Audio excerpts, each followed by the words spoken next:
Mont in western rebel-held Ivory Coast saw some of the worst fighting in the conflict. Normal schools no longer operate here, but this center was set up by volunteers to give children professional training, like sewing and designing clothes. Some of the students were child soldiers. Many are orphans or they don't know where their parents are. Classes are mixed. The center opened in 2004 and trains about 90 children. Tables were given by French peacekeepers. Students also learned how to repair their equipment, which is donated by a Swiss non-governmental organization. Victor Lua, a former Spanish teacher, started the center with his wife after they no longer had jobs in the shutdown public school system. He says children who are left to their own devices can become very dangerous. He says a lot of his students used to be fighters during the war or prostitutes, and often drug addicts. He says it takes about 4 months to discipline them, but that afterward, when they get a sense of responsibility and accomplishment, they can return to society as positive contributors.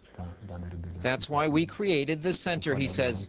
It's very difficult financially, but we're hoping to make our own contribution.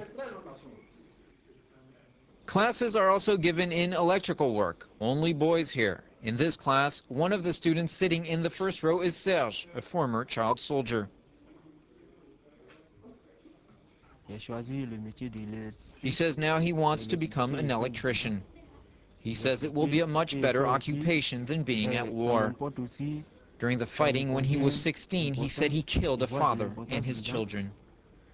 Now that the fighting is over, rebels let him go.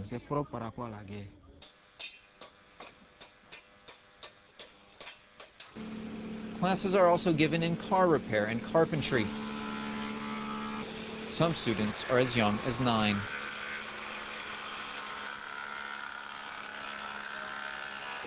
The center is always open, and for many it's a refuge, away from gun-toting rebels in the city. But Serge explains there are still problems at the center between those who were in the war and those who weren't. Some of the former child soldiers have even threatened the center's director, saying they would kill him after they were caught and punished for stealing sugar from the lunchroom cafeteria.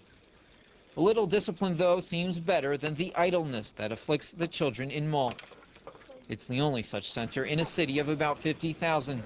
Most other children are just left to themselves. Nico Columbans, VOA News, from Western Rebel-held Ivory Coast.